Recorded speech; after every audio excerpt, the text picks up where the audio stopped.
What's going on, everybody? Appreciate you for tuning in to another episode of the On the Ball podcast. Got myself, got Brett. Uh, probably, but might be a little bit of a shorter show, but we're still got a lot to get into, and we'll obviously have some good conversations. But before we even get into all that, Brett, Guardia 3, how are you doing tonight? Oh, I'm doing fantastic. Draft lottery was yesterday. I'm definitely looking forward to seeing how that all plays out. That has become like case number one conspiracy theory today, and we'll talk about that here shortly. But we got the NBA playoffs going on, which we'll talk about as well, including my team making news for all the wrong reasons. But let's actually start there with the draft lottery. As we saw last night, the Dallas Mavericks, the team with the probably one of the wildest odds out there, gets the number one pick, which means within the same year, Nico traded Luka away in a trade that was laughable. But then, turn around at the end of the season, they learn they're the number one pick, which means they get Cooper Flag. And I love how today it's like, Mavs say they're not going to trade the number one pick. They're going to take Cooper Flag. You're like, duh. We kind of knew that. So looking at how it played out, because actually the worst teams, none of them got top four. The worst odds went to the fifth pick. So your top four, Dallas, San Antonio, Philly, and who's four? Was it the Pelicans? No, it was the Hornets. Hornets, yes. I don't know. I thought it was Pelicans. So looking at what's going on, Jory, what happened? What were your thoughts when you saw Rolando Blackman celebrating Dallas getting the number one pick? I think that Nico Harrison must have sold his soul or something in order for that to happen, because it's so odd. It's good for the Dallas Mavericks. Let's start there. It's going to be fantastic for Dallas. I love that for the people of Dallas, because they needed hope after, that bumbling moron of an owner that they have, authorized the Luka trade. Yeah. But, at the same time, it's just one of those things that, I'm happy for the fans. I'm happy for the fan base. I'm happy for myself. I do love that, Dallas does have another franchise player, but also at the same time, it just feels like you just bailed the frick out of Nico. And the problem is, Nico's I feel like he's now going to walk around like he's just the greatest thing to ever grace Earth. See, guys, this was the plan. We needed Josh Giddey to hit a game-winning shot, on the last day of the season. I planned for us to win this coin flip. I'm happy for the fans. I'm also not thrilled that they won, because now this just feels like they get bailed out of their own stupidity. Yeah, I agree. And look, we've seen certain drafts where people look back on and say some shenanigans happened. Was it 85? The Knicks get Patrick Ewing. People thought something was a little fishy about that one. It was an envelope. Exactly. Was it Spurs with Tim Duncan? There's a few of them that people look at and go, I don't know about one. Sure, maybe it is a little underhanded what's going on. Like Jory said, why is Nico being awarded for stupidity? Maybe the league's throwing him a bone, whatever. But I do think something that we might have to start looking at is the league secretly just trying to tell these teams that don't want to be competitive that there's no guarantee in doing that? Because I believe it's been 5-6 years now since the team with the worst odds has gotten the number one pick. So now that they're this tanking that obviously Silver and the league hate, maybe that's more the narrative here than necessarily Dallas and Nico. I'm probably one of the few. I don't mind the lottery. I think I don't either, by the way. The only amendment you can make that I think I'd be fine with, which I also really don't care about, is like maybe you could say, hey, playing teams don't get Yeah. chance at the number one pick, but I'm also just fine with it because their odds of getting it are just so astronomically little. And to people that think the draft lottery is rigged, why in the world would all 30 franchises, or sorry, 14 that are in the lottery, all agree to rig to send Cooper Flag to Dallas? Like, getting Cooper Flag is just, even if you're not competitive right now, getting him alone is just sold out arenas and massive jersey sales for your team. There's financial implications to getting Cooper Flag that would have made these owners money. And that's what they care about. So why in the world would they all conspire and go, yeah, make sure this dude gets to Dallas. We need to make Nico look good. Like, Yeah. like I understand why it looks like there's a conspiracy, but also it just doesn't make any sense. Like, these owners are not working together to cost themselves money and to line Patrick Dermott and Nico Harrison's pockets. Like, let's be real here. Right. Yeah. Like, if they wanted to like conspire, like they would have found a way to get him to like, the cities that all the media people love, LA, Miami, New York, although none of them would have, none of them would have made sense in this one. But I think the crazy part of it is, if Cooper Flag ended up going to Washington, what would be the first thing that we would say the minute he gets drafted? Washington will never do right by him. So why is it that some people are mad that the worst teams aren't getting these guys, but then turning around saying that these teams that are bad don't know how to put teams together anyway, and you don't want big talent in these cities? Like, people have to kind of pick one side of the street here. And as Jory put, Ainge hoarding picks for what? Ainge, look, this is Ainge's thing. I don't know what his master plan is in Utah, but that's why I'm just like, because Jory put also Utah, Charlotte, and Washington. If Cooper Flag went to any one of those cities, would anybody be happy? Like, bad teams are bad teams for a reason, right? Yeah. Teams like Charlotte, they're not bad because they miss out on these lottery picks.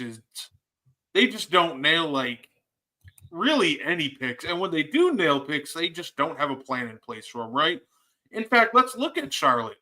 They nailed it on, Ball. Mm-hmm. Like, LaMelo's a great talent. You have Brandon Miller. Mm-hmm. As much as I, dislike Miles Bridges, he's still a talent you can build around. Mm-hmm. You have talent. And what do? They cannot figure out a suitable system to build around these guys. And that's kind of like this whole frustrating part to me. They're like, well, these teams are bad because they never get the best pick. Like, no. They don't know how to build anything sustainable. I think there are like 15 to 20 coaches in the league on actual teams. Like, who could take a three of, Ball, Miller, and Bridges and build at least a competent team. You can probably turn that trio into at least a play-in team. But the Hornets, they just can never seem to figure it out. They try getting guys like, Steve Clifford, which was, always a terrible hire. So I think, it'd be nice to get the top picks, but I think if we're looking at these teams, we can't keep blaming like them not getting picks because they have opportunity to add blue chip talent. If you're picking in the top 5, top 6 year after year after year, you have the opportunity to add a blue chip prospect, but you just miss. Like, we got to stop blaming the picks and actually start blaming and holding these front offices and GMs accountable for why these teams are so bad. I completely agree with that. Because if you're going to tell me that the only way to get good is to get the number one pick, then that means college level talent ain't it. That means, these front offices who are paying people to like scout talent, they aren't getting their job done. Like, something's got to give. And I've heard Jay Billis say that this is a deep draft. Obviously, everybody thinks Cooper Flag's the prize, but you should be able to build your team out, even if you have like a top 10 pick, unless it's a horrible draft, because there are some drafts that are just horrible. But if that's the case, then it wouldn't have mattered if you got the number one pick. It's just a bad draft. I think if you're looking at it, if that was the case, then how come the Warriors are successful? You know, the Celtics and all these teams that are constantly competing, they're not getting number one picks. Now, when they had their opportunity to get a top draft pick, they nailed it. Then the real work begins, build around those players, like you said. So if Charlotte or Washington had gotten Cooper Flag, I guarantee we'd be here 5 years from now going, man, those teams really wasted Cooper Flag. And then media people would be like, got to get Cooper Flag out of Charlotte and Washington. He'll never win there. So we can't throw a pity party because they didn't get Cooper Flag, knowing full well they wouldn't know what to do with Cooper Flag. So that is what it is. Dallas is going to get him. You know, Dallas will, I guess, pair him with AD. You know, Kyrie got hurt, so he probably won't be around next year. You got Klay Thompson. I'm just imagining Cooper Flag just standing on the wing, like praying for the ball. It's like Jordan Poole's launching 30-foot moon balls. Right. Like, who would want that for Cooper Flag or any of these top prospects? Yeah, and like I said, I do love it when small market teams get these superstars. I love it. I love it when the superstar lands in a small market, but also at the same time, we can't keep using the excuse that's why they're bad, because they're not getting these, superstars. Because we've seen teams, like look at Indy. Have they gotten the number one pick recently? No. But they have Paul George, competitive. They lose their star, still competitive. Then they pivot to Tyrese Halliburton. They're just smart with their assets.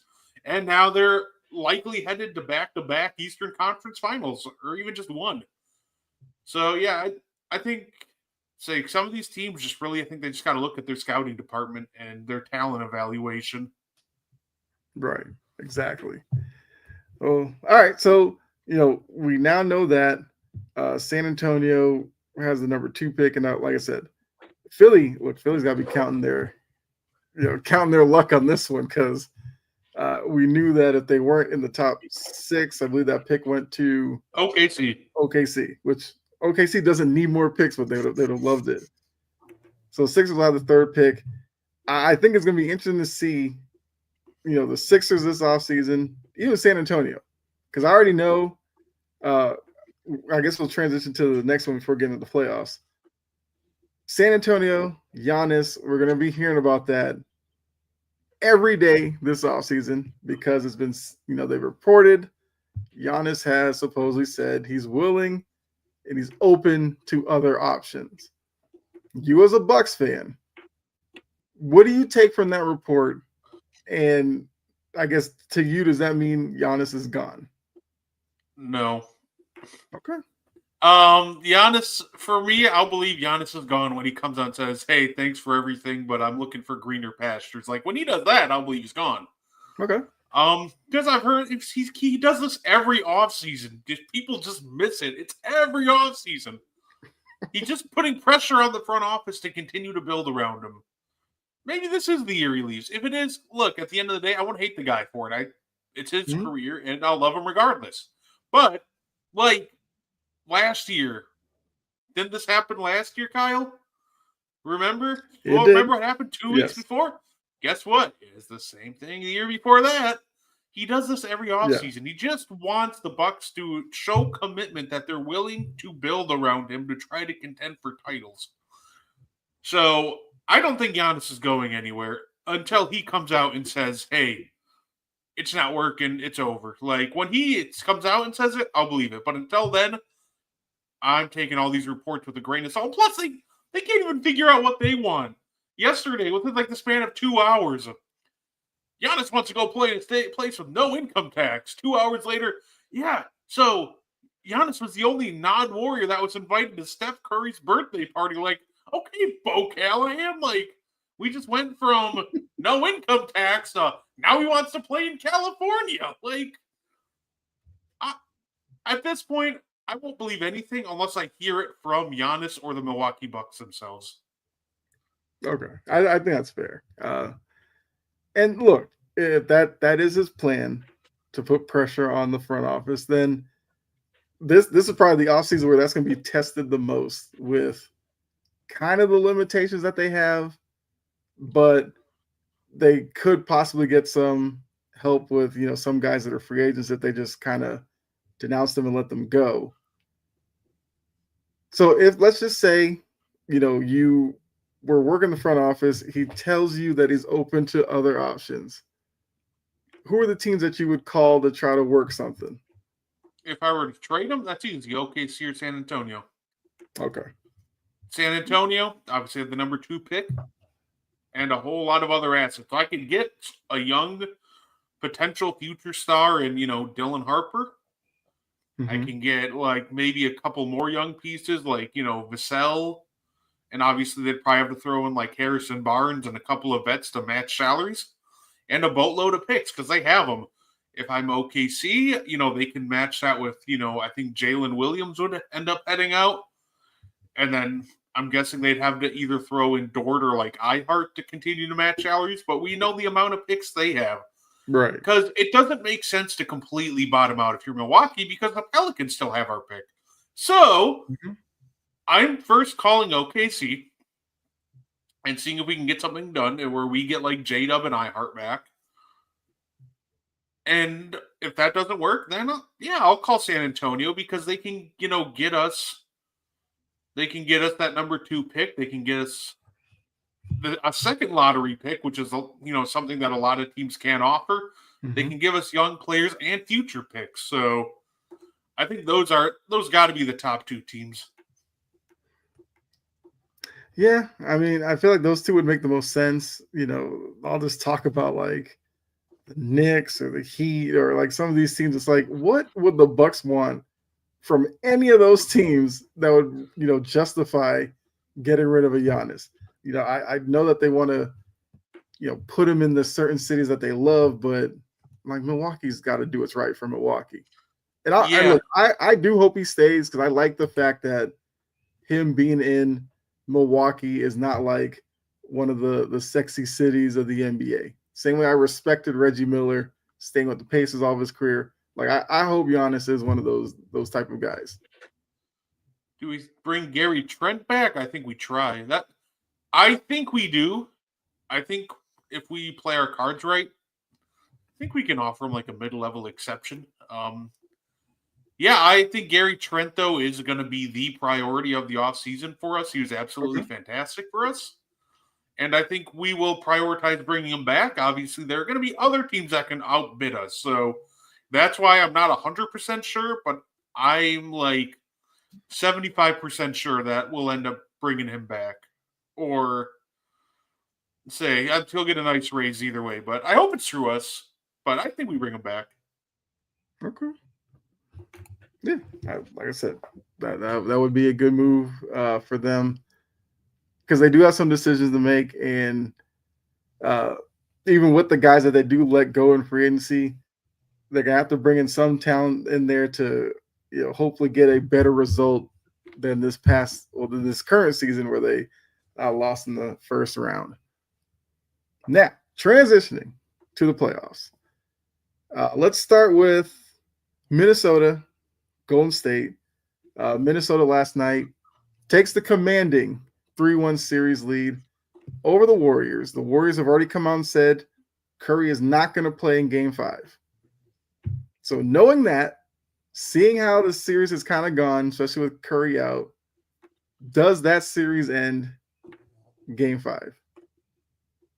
That's completely up to the Timberwolves. We've seen times where they'll just in lack of a better term, play with their food. If they come out with intensity, with conviction, hey, we're going to end this series, and they play like they did in the second half of Game 4, they're ending the series in 5. But I think they do. Because I think they realize that, listen, the Thunder and, Nuggets, they got a guaranteed 2 games to go. Like, we close this out in 5. We get some much-needed rest ahead of a potential 7-game series with them. So I think the Wolves will come out motivated, and they'll come out swinging, and the Warriors do not have the firepower to match it. Okay.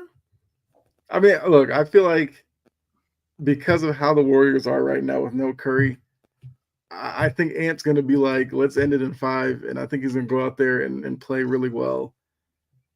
I mean, Look, if not, Butler Butler in his performance in Game 4 would give me no hope that he does anything different Game 5. And without Curry, they brought Butler over. Butler was supposed to be the guy to tie it all together, which means with Curry out, Butler's got to take the mantle because you can't expect Draymond Green to all of a sudden turn his own 30-point scorer. That's not in his DNA. So unless you get like Kuminga to do it or something like that, Butler needs to be the guy. If they're going to call you playoff Jimmy Butler, playoff Jimmy Butler needs to step up in Game 5. Plain and simple. Nobody else is going to do it but him. I just don't know if he wants to. Yeah, no, he clearly just isn't going to do that. And, like, it's funny because he did it for one game and then proceeded to shoot 9 shots the next. Like, he's the guy who said in the interview, well, I could score 40 if I wanted to. Like, you better start wanting it, dude, because they're not winning unless you score 40. Like, yep. I get wanting to be passive. Like, if you have good teammates, if you're passing it to Steph, being more passive makes sense. But when you're passing it to Pods, whose shooting percentage is so low, it, looks like Shannon Sharp's ideal dating age. Like, that is not going to work out for you. Like, I need a more aggressive and more assertive Jimmy Butler if they do want to extend this series. So Andre asked, finals predictions going with Thunder Knicks. That's an interesting one. Give me Thunder Pacers. See, something's telling me Pacers probably get by the Cavs. We'll talk about that series here in a little bit, but the Pacers get by the Cavs. We'll say the Knicks get past the Celtics. I kind of got this weird feeling it might be the Pacers series to go to the finals. The West, I mean, I still have some questions whether or not the Thunder get past the Nuggets, but if they do, and they face like the T-Wolves. I think if the Thunder beat the Nuggets, then it feels like they're pretty much in because it feels like the Achilles heel of the Thunder is like close games because when it gets close, they get jittery. We've seen it multiple times just in the series. Like, that's the problem when you blow everybody out. When the series gets close, when games get close, sometimes it looks like you really don't know what to do. But if they survive a grueling 7-game series, winning multiple close games against the Nuggets, I have all the faith in the world that they take care of the Timberwolves. Even though I would love a Timberwolves finals appearance. Can you imagine the Wolves Knicks if that was the finals? Yeah. That would be kind of crazy. I would love to know somebody like put money on that before the season, like how much is going to get paid for that one. I mean, I think the Thunder Pacers matchup would probably make the most sense, but I also think this could be one of those weird year in sports where we might get Wolves Pacers in the finals. People in the NBA office might lose their mind. Fans will probably say, who wants to watch that? But I guess I wouldn't hate it necessarily. Ant would be on the big stage. The league would love that. And we'll see what that does to him. Hey, and I will say the people who go, well, who wants to watch that? Need I remind you what the best series of this, decade has been so far? Has been a series where people said very similar things. I'm talking about Bucks versus Suns in 2021. People are like, oh, who wants to watch that? Ratings rate. Like, dude, shut up and just enjoy basketball. Mm-hmm. And that was an entertaining 6-game series with multiple iconic moments. And I would be definitely love it if it was like Minnesota and Indiana. Give me 2 teams that really just, have never won it before, battling it out in the end. Yeah. Like I said, if my team's not going to be in it, give me the craziest matchup you can in the finals, and I would be here for it. But Andre did bring up the Knicks, so we'll talk about the other game from last night. Celtics-Knicks. probably the best game of the series. One that, first two, Celtics get the big lead, Knicks come back. Third game, Celtics get the big lead, keep it. Game 4 was a back and forth. Like, we got Brunson, Tatum going shot for shot basically all night. Tatum unfortunately goes down, hurts his Achilles. It was almost like before we even heard what the actual injury was, he had surgery done, which was a smart thing to do. But looking at that series now, what % chance would you give the Celtics without Tatum to even force a game 7? Like 5. I'm kind of the same spot. Like 5% chance. You could just see, like, after Tatum goes down, it just kind of sucked the wind out of him. Mm-hmm. And I think they could force a game 6. They could come out, rally behind the injury and force a game 6. But I don't see this going to 7. I think the Knicks will take care of this series before it gets that far. Mm-hmm. Now, if it goes to 6, there's going to be a lot of pressure on the Knicks to end it in 6. If it goes to 7, then anything's on the table. Yeah. And that's the last thing the Knicks in this series. But yeah, so, looking at the Knicks, I got to say, Bridges has kind of come on the last couple of games, which has been good for them. Anunoby played well last night. I think the game before, he was kind of shut down. Brunson obviously had a really great game. So it was like the first game where they got like 4 guys really contributing. And that's obviously going to be their formula if they're going to not only close out the Celtics, but make it to the finals. Because let's say they face the Pacers next round. Pacers are a team that's going to put a lot of pressure on them with pace and all that and the scoring. Because the Knicks have kind of shown in this series against the Celtics, like, they're not necessarily the best scoring. They're not the best offense. What they're really good at is they'll play defense and they will crash boards all night. So that they have that going with them. I guess looking at the Knicks, what are their chances? I guess as Andre put them in the finals for his prediction. What kind of shot do you give them of making the finals? At this point, like, probably I feel like it feels like a foregone conclusion that they, beat the Tatumless Celtics. So at this point, like, am I wrong to say 50? Like 50-50 with the winner of whoever comes out the other series? Like, this is the beauty of these, like genuinely the beautiful part about the ending to this playoff so far is genuinely any team can make the finals. Like, none of these teams have looked invincible that you're just like, they're just going to steamroll everybody. Like, everybody is flawed in their own way, and I think that makes us great because now, like, Pacers Knicks, it's completely unpredictable on who wins. Or, even, Pacers, let's say Cavs come back, or, Knicks Cavs, like, you don't know who's going to win. Like, and that's the beauty of it. So I give them a solid 50% chance at this point. Yeah, okay. I mean, it would be really weird if we just got Cavs Celtics out of all this. Both of them go down 3-1 and then manage to come back. Like, the way this playoffs has gone, I'm not throwing that out the window yet. Like, the crazier things have happened this postseason, but yeah, I would obviously have to lean towards Pacers Knicks facing off in the next round. So now looking at Cavs Pacers, Mitchell is playing tonight despite being hobbled a little bit. I kind of want to ask, like, bigger disappointment for you, Cavs or Celtics, seeing how the Pacers have looked like the better team against Cleveland when all season we've been looking at Cleveland as the best team in the East and looking at Cavs, Celtics being the Eastern Conference Finals, but now it looks like both teams won't make it. So which one's been the more disappointing showing so far? I would say Celtics.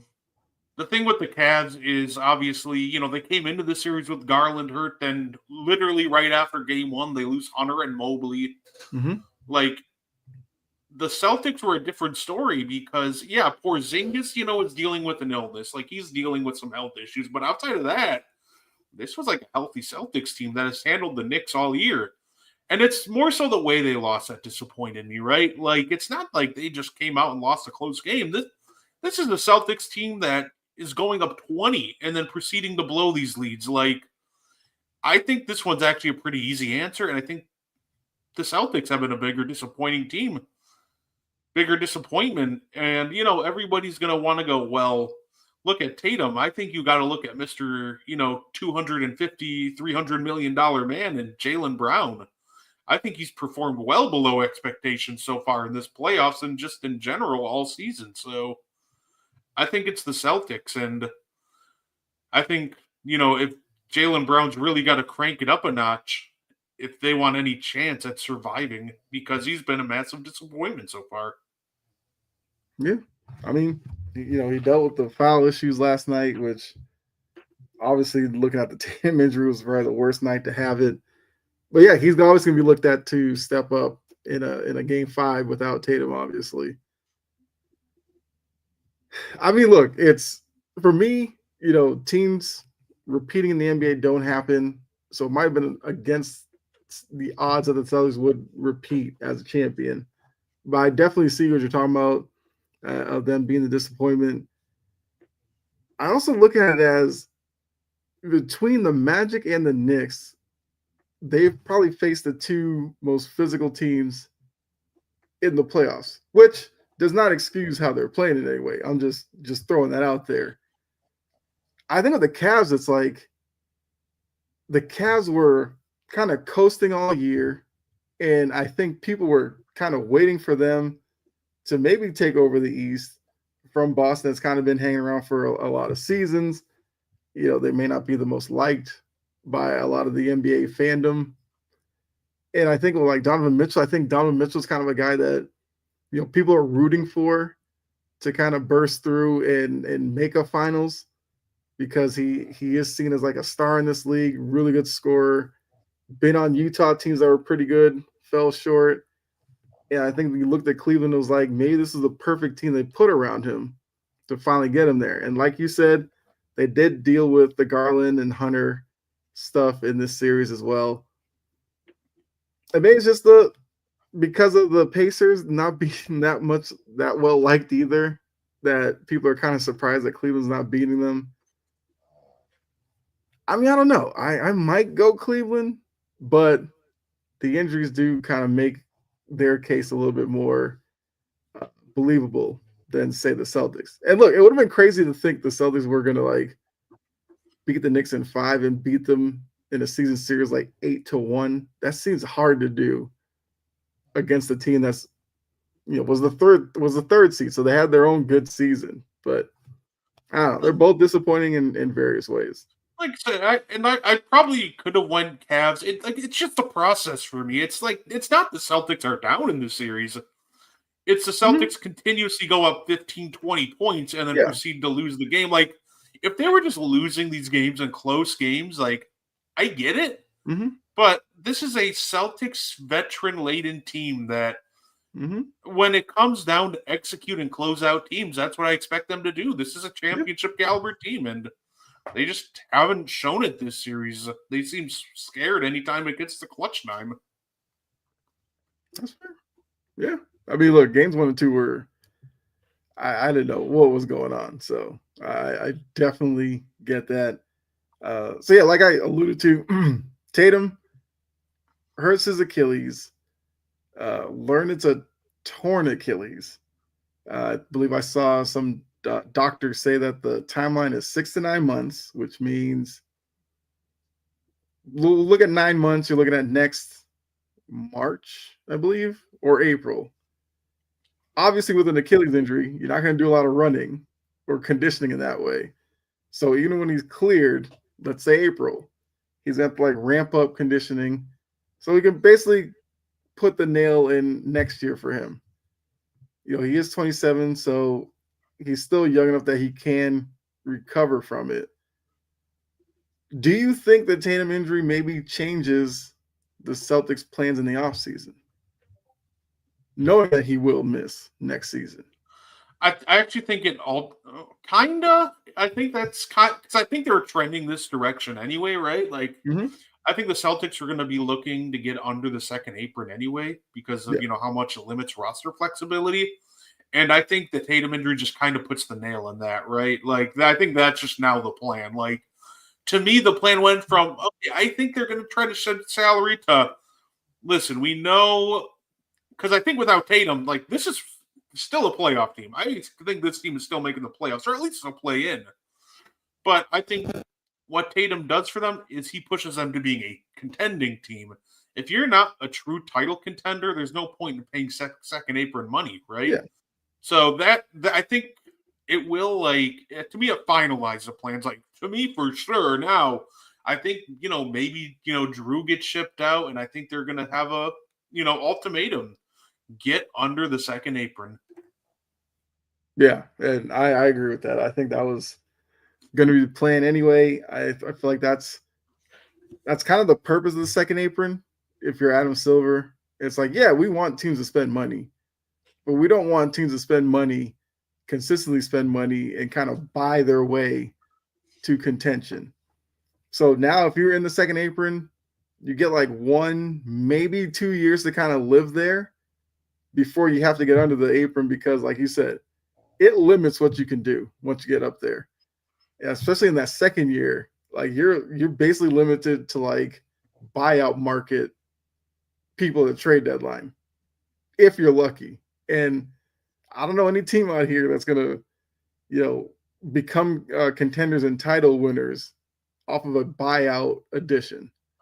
So I agree with you. I think Holiday will be the one to go. I think, depending on this Porzingis illness, it's going to be interesting to see what they do with him. And, I know a lot of people have been kind of messing with him. Well, not messing with him, but like talking ill about him online because of how he's played. But it's just like the man talked about the illness, like zapping his energy. And you can see it. He's front rimming a lot of his shots. His movement, he just doesn't look right. And that's had a big effect on this series because this is like the series that they would have wanted him going up against Cat. Now they were forced like putting Tatum on Cat, which Tatum's done well against them, but that's not what you would have wanted defensively. And it is what it is. The summer's going to be interesting. I do think there's going to be a lot of teams that's going to kind of dictate how the summer goes in the NBA. And I think if you are an NBA fan, this offseason is going to be wildly entertaining. Yeah, no, absolutely. I hope Kristaps recovers from whatever illness is bothering him. I hope he recovers well. And if you're making fun of Kristaps for dealing with an illness, go word I shouldn't say on air. Go F yourself, because that's just stupid to me. Like, Yeah. We shouldn't be wishing illness on any or making fun of somebody because they're sick. Like, it could be very serious, and it does seem like it's a lot more serious than your basic illness. So, just wishing illness and injury on somebody else is just absolutely absurd. Yeah. Also, before we came on here, like I saw, because we know the whole thing about Tatum is he's an unoriginal guy with his celebrations and stuff. Somebody literally took the time to show him in the wheelchair, put a side by side with him and Paul Pierce, and they were like, "Look, he's even unoriginal with that." And I was just like, "This is where we are in 2025. That we're making light of Tatum's injury." I also saw another video with Tatum down, and they were like, "Oh, it's only because they're losing in this series that now he's faking an injury." And I'm just like, when is this Tatum stuff going to stop? I just don't get it with him. And yes, obviously I'm a Celtics fan, so I'm supposed to think that way. But it's just like he doesn't do anything that I feel like to warrant all this hate. There's plenty of players around the league that if you want to hate on, have at it. I just don't get it why it's like popular to do with Tatum. It's ridiculous. It's absolutely stupid. Because it's funny. You hate on Tatum probably because y'all don't have him. Like, your team doesn't have him, so you hate on him. Oh, he can't be the face of the league because he's corny. Okay, and you're trying to coronate Ant as the face of the league, which, by the way, I don't got no beef with Ant. Mhm. But this face of the league convo with him is annoying because I'm watching him game after game this playoff run get carried by Julius Randle. Mm-hmm. And yeah, I bet when he shoots, 6 of 24 in his best, Kobe Game 7 tribute to, close out the Warriors, it'll be, is Ant the face of the league? Yet when, Tatum's 50 bombing Miami and actually leading a finals run, crickets. He can't be the face of the league. He's too cheesy. But yet, this cheesy dude is more successful than your team's favorite player, most likely. There's a handful of guys that are obviously more successful than Jason Tatum, but there's not many. You can count them, you can count them on a hand how many players right now in the league are more successful than Jason Tatum. So I think it's the Tatum hate is absolutely, cheesy. It's terrible. And you know what's funny is this is the guy, in all reality, who's probably the closest to the face of the league. Like, what do you want? You want somebody who's young. Tatum's 27. Mm-hmm. All NBA. This man's all NBA first team for what? The past couple of years now. You want a champion? He was the best player on a championship team, something that, we don't know if Ant will ever be. This series ain't, this series ain't it. They'll probably beat the Warriors, but they still have to get through Denver. They still have to get through the Thunder. I hate the narrative around Tatum because when they need him, he steps up. Like, I watched it firsthand, 2022, Game 6. Giannis drops 44, 22, and 6. Should have completely ended the Celtics, except Tatum went for 46. They needed somebody to step up against the 76ers. Tatum goes for 50. Before he tore his Achilles, Brunson's going nuts. Who matched him? Tatum. Tatum's the best player on a finals winning team. And it makes people sick because he's corny. I'm sorry. Should I throw up DX crotch chops while shooting 2 of 22? Call me Anthony Edwards? Like, once again, I have no beef with Ant. Yeah. But the fact that this narrative gets pushed kind of makes me sick to my stomach because it's in part of, one, it feels completely undeserving. In order to be the face of the league, you got to be one of the best players in the league. And quite frankly, Tatum has more an argument to be the best player in the league than Ant does. So I don't get this narrative. I think it's just absolutely ridiculous. And, I hope Tatum recovers well. Right. Yeah. For anybody making fun of his injury, I hope your pillow's warm tonight. Like, go fuck yourself. This time I'm not censoring it. I mean, well said. I probably would have said the same thing. So now looking at, I guess, the players that are, I guess, still in the playoffs, is Ant, I guess, the one who needs a finals appearance the most? I guess for their brand and their standing, I guess. Yeah, like the way the media's pushing him, absolutely. Right? You could say Shea, but nobody's trying to push Shea in this face of the league conversation because, he's international. We can't do that, which is also stupid in itself.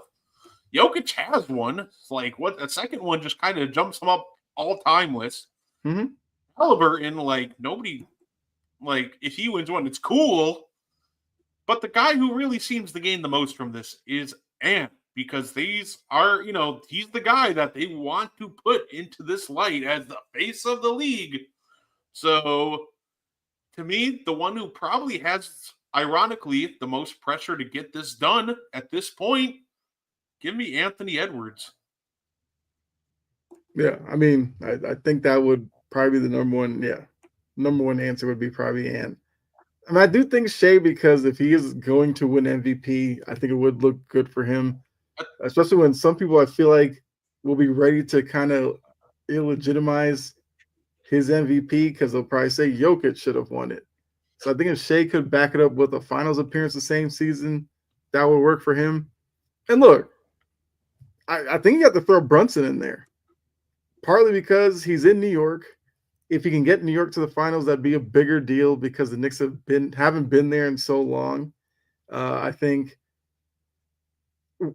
I guess for Knicks fans, as crazy as they sound online with their Brunson Orr, like if he makes the finals, like they may feel justified in some of them.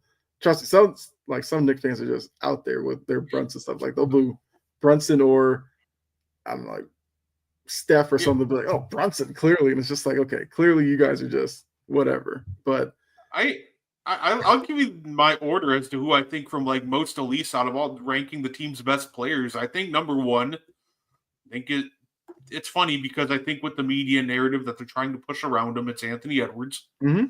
I think number two is Shea. Like, I think because of that MVP, that puts some pressure on him to, get it done in the eyes of the casual fan. Mm-hmm. Number three, give me Jalen Brunson. You have the New York media, you have the New York market. Like, I think there's going to be a lot of pressure, all eyes on him. I think at four, give me Jokic. Once again, like, would a finals win help Jokic? Yeah, but it would just elevate him in all-time conversations. It wouldn't be the end-all, be-all if he didn't win one. Mm-hmm. And I don't think the same that could be said about the top three. Like, the top three guys get a massive boost. Mm-hmm. And honestly, I could put, Jokic last and put Haliburton above him. But this Pacers team, it feels like that there is no pressure, right? Like, it feels like there's just no pressure. And that almost feels like that's part of the reason why they're successful. They're playing loose. They're playing fast. They're playing free. They're playing themselves. And I think if Haliburton, loses in the Eastern Conference Finals, doesn't hurt him. If he wins a title, okay, that would be great. That'd be terrific for Haliburton. But I also feel like he's the guy like under the least amount of pressure because nobody expected him to be here. Yeah. And I mean, like Haliburton is a guy who gets clowned a good amount as well. I mean, some of it is justified. Mainly he's clowned about, kind of being a front runner in terms of trash talking. He'll do when they're up, not necessarily when they're losing. Jory does bring up a good comment here. The Cavs are up 31-19 after one. As we sit here right now, the Pacers are now up 69-64. And you kind of think for a team in Cleveland that backs are against the wall, they started out so well. The fact that the Pacers have walked them down and have taken the lead, it seems like the Pacers might actually close this out tonight. So if that happens, Jory's saying, Cleveland going home, time to have a conversation about Mitchell. Can Donovan Mitchell be the best player on a title-winning team? It's funny because to me, there's no conversation to be had because I thought we answered this already. Like, I think he can be the best offensive player on your title-winning team. Like, a couple, rough games doesn't change the fact he's one of the best scorers in postseason history. But I thought that was already told. Like, we already said this before. Say it again. Donovan Mitchell is not the best player on a title-winning team. He can be the best offensive player, but overall player needs to play with somebody better than him. And I think it's very possible that, we could see the development, continued development of, Garland and Mobley in a couple of years, kind of bridge that gap. Maybe next year's the year they finally crack the Eastern Conference Finals. But I think as the guy, I think D-Mitch is a fantastic offensive weapon for the Cavs. But I don't think overall he can be the absolute best player on a title contending team. Okay. Yeah. I mean, I've been there with him as well. Like, some of those Utah teams would have really good regular seasons and then they would flame out in the playoffs because their offense would kind of boil down to just him getting it done. And because he's a guy who has the ball in his hands so much, I think the question needs to be asked, like, does he actually make guys better playing with him? Which I guess leads to you saying, if he's ever going to win a title, he needs to be the second guy with somebody who's better than him and more of a two-way player, obviously. Like, Mitchell can be your guy, need a shot late that you go to because he can do that. He's shown that. But for him to be the guy to lead you, yeah, I think he'll just have more seasons like this. they'll do really well in the regular season. They'll face the wrong opponent where now it's they get to just solely game plan for Donovan Mitchell's team, to win 4 out of 7. They're not going to be able to win enough to make it to a finals. And I know you brought up Mobley. Mobley has taken leaps in his game. I almost feel like by the time Mobley and Garland probably reach that level, Mitchell probably wouldn't be needed in Cleveland anymore. Because I think is he pushing 30 at this point? I can look it up real quick. I feel like Mitchell's been around for long enough that he has to be close to 30 now. 28. Okay. I think Mitchell is like kind of needed because I think part of what makes that Cavs team special and kind of why they flamed out a bit when Garland went out is the ability to have one high level playmaker on the court at all times. I think Mitchell still feels a need, just a playmaking need, because there's nobody else on that team you're trusting with like secondary playmaker duties. We saw that in the first couple of games. The offense just kind of fell apart. So I'll push back a little bit. I think the Cavs will still, even in a couple of years, unless they trade for another playmaker, they'll still have a need for Donovan Mitchell. I think the real question is, will Donovan Mitchell give it a couple of years, or will he be the next star to go, I want out? Yeah, I mean, today's NBA, that's got to be a question. I mean, the Pacers are like extending the lead now, so that's not looking good. The Pacers are having a 21-9 third quarter right now. So Cleveland probably gave it the old college try, lost the lead, and they may be ready to make vacation plans. So I guess looking at Mitchell, do you put him as a superstar, or is he just a star in this league? Because I do like to ask that question a lot, because I do think the media puts too many people in the superstar label, and I'd like to make it kind of my purpose to kind of weed out some of the superstars in the league. So where does Mitchell fall for you? Star. Okay, see, I agree with that. I don't understand why he became a superstar. I don't think there's really a superstar shooting guard in the NBA right now. I think the closest that you have is Anthony Edwards. Mm-hmm. And I think you can argue that he's still just like, I feel like he's like bordering that line, like star, but he's like emerging into that superstar territory. Mm-hmm. But no, I think the idea that all these different players are superstars is wild. I think there's only like a handful of superstars in the league. Like, to me, your superstars are just your absolute best of the best. I'm talking superstar, Jokic, Giannis, Luka. Obviously, LeBron is always cemented as a superstar. Like, mm-hmm. When it comes, like, to me, those are your superstars. And I think not everybody's a superstar, and that's okay. People need to understand that there's only a limited amount of superstars in the league. Yeah. Because, it seems like the media does it where you're either like superstar, or you're just a guy, or you're just a bum. And it's like, we can have some categories in between. Like, you can go superstar to star to role player, to fringe rotation guy, and then bum. Like, you can kind of sort people out a little bit more than just they're just really good, kind of forgettable, or who cares. Like, that's kind of how the media treats them. But and that's kind of how I've always sorted them out. Like, I have rotation player, fringe all-star, fringe all NBA. Like, I make sure to have those fringe categories because mm-hmm. some guys just don't fit in a category. Like, some guys, we've seen it. Like, I think Derek White is too good to be a role player, but I don't think he's an all-star. Yeah. You know what I'm saying? Like, he, to me, fits in that sub all-star category where some nights he'll play like an all-star, but I don't think he's a consistent all-star. As Jerry put, Al Horford role player, Kyle Kuzma bum. Yeah, to me, I don't even label like under like rotation players. Like, obviously I'll have like think about, okay, intriguing prospects, but to me, if you're not a rotation player or like intriguing prospect, I just don't care. I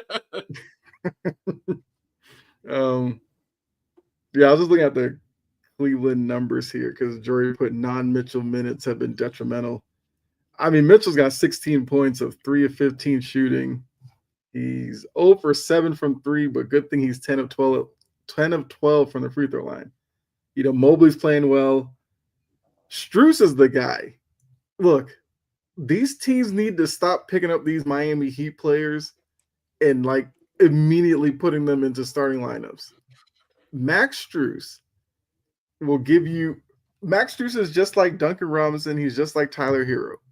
They'll give you a really good game, but for a lot of their playoff run, they're just out there. And Strus is supposed to give this team like a legit three-point shooter and all this kind of stuff. He's scoreless. A game you have to have and you're scoreless. Like, that's crazy. Jarrett Allen, I just think this hasn't necessarily been the best series for Jarrett Allen. Like, he's having to deal with Miles Turner and, Obi Toppin, guys who kind of live on the perimeter. Allen would love to be kind of around the paint, as Jory put, get Gabe Vincent off my team. Yeah. I mean, the crazy thing is Gabe Vincent is preceded by Kendrick Nunn, which is still one of the most fascinating ones for me, that he used his Heat time into a deal with the Lakers, and we basically never saw him suit up for the Lakers. If Strus jacks up another poor decision number 3, I'll lose it. That's who Strus is. Like, I don't know. But I guess for Indy, Halliburton's got 24. Siakam has 17. Siakam's almost going to make me stop hating him. Like, I still do, but, he does put up numbers.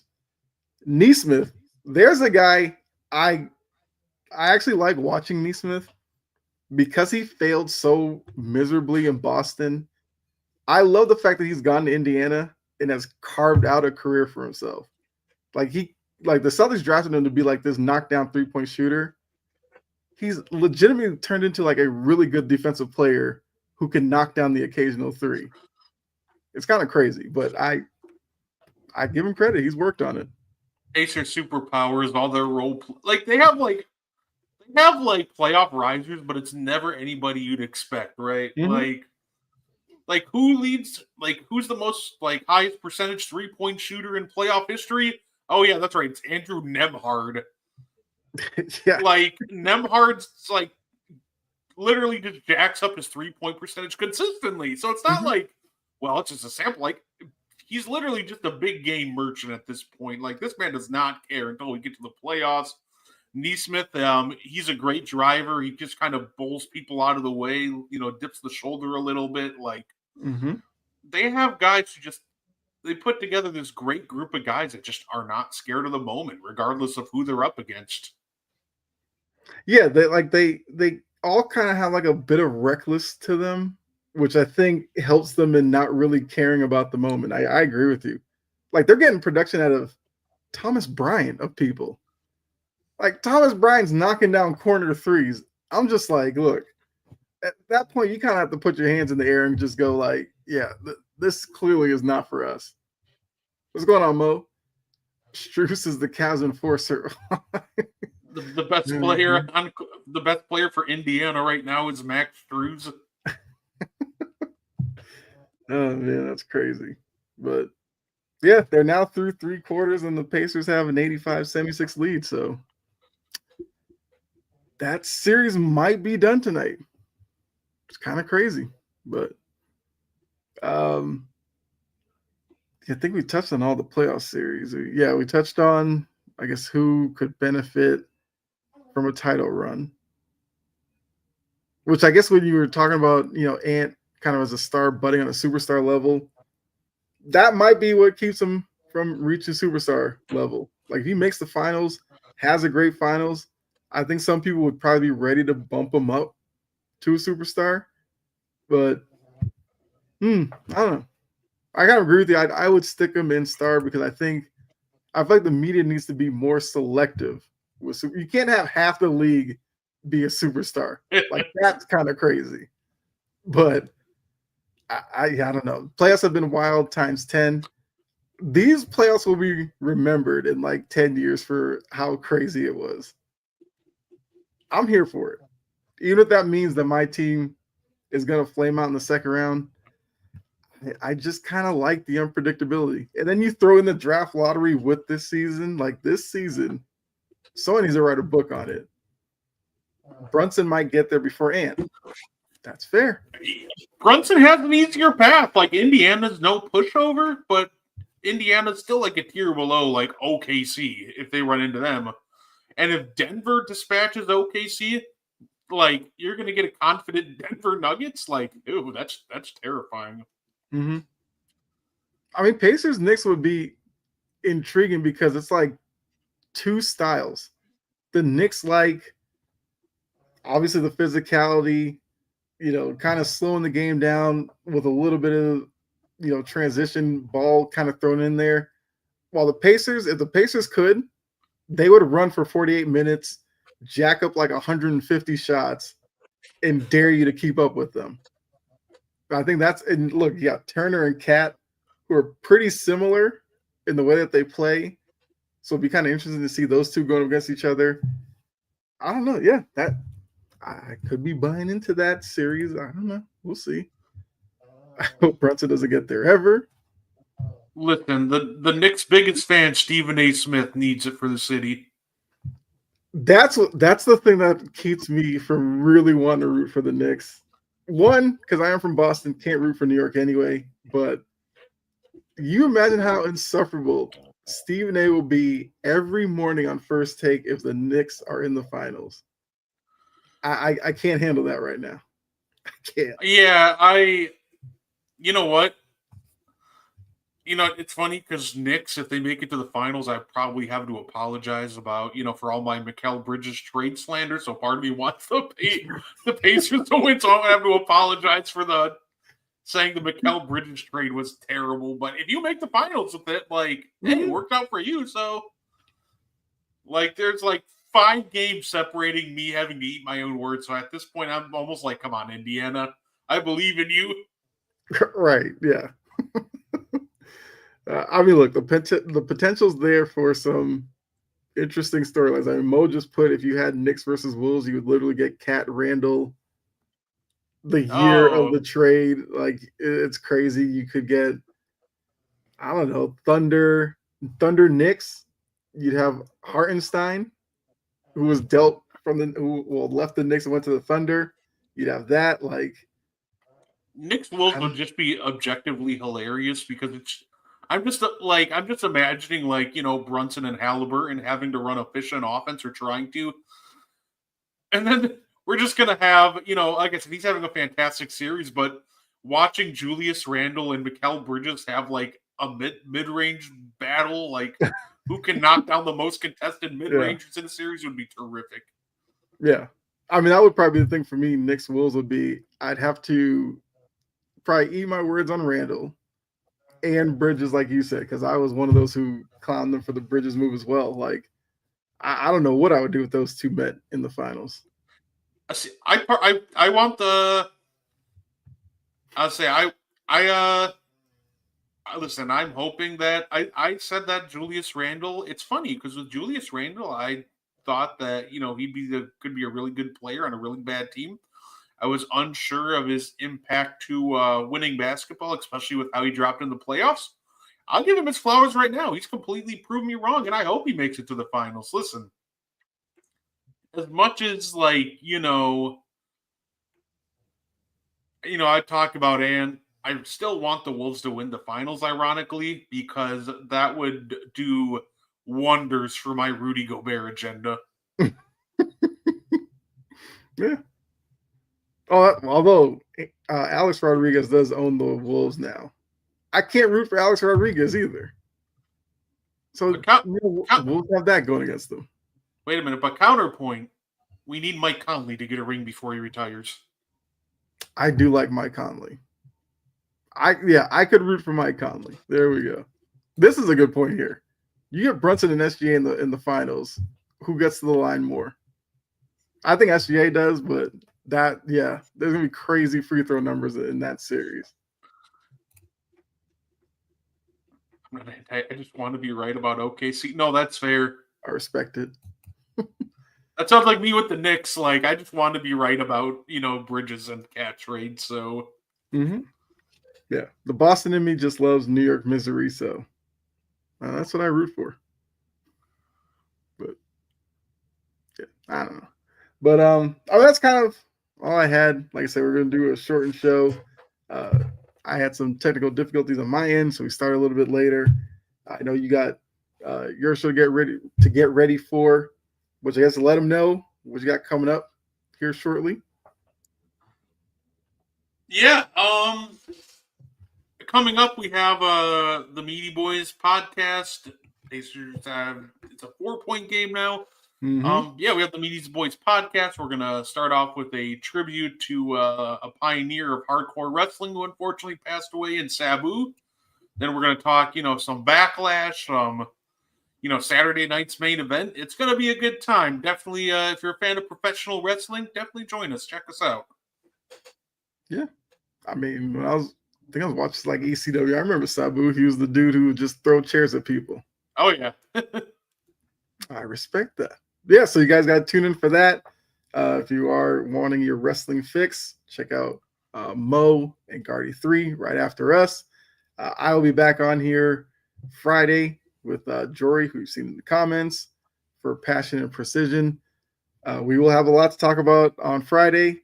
Should have no technical difficulties on my end, so we should start on time and have a full show over there.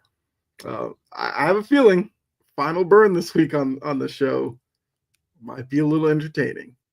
There's a couple people I can hurl a chair at. So there you go. That's your tease for final burn right there. I am popping on the show, and I'm just gonna ask Jory how she feels about Shedeur Sanders, and then watching the chaos unfold. Kidding! Don't throw a chair at me. Right? Yeah. I think we've kind of put like a hold on Shedeur talk until the actual season starts. We are trying hard not to talk about him. Hey, fair enough. Yeah. But who knows? He may do something between now and Friday that we'll have to talk about. We'll see. But yeah, so make sure that you do give us a like, share it out, really help out, and make sure you stick around for Mo and Brett, Meaty Boys, coming up right after. You got tomorrow morning, Coffee and Sports. Make sure you check that out. See, there you go. I refuse. Yeah. Got Coffee and Sports to start you off in the morning tomorrow. Just make sure you check out everything we got here over on Wire to Wire. So for myself and Brett, appreciate all of you. We're out of here. I guess see you back in a little bit for Meaty Boys. All right. Absolutely. Good night.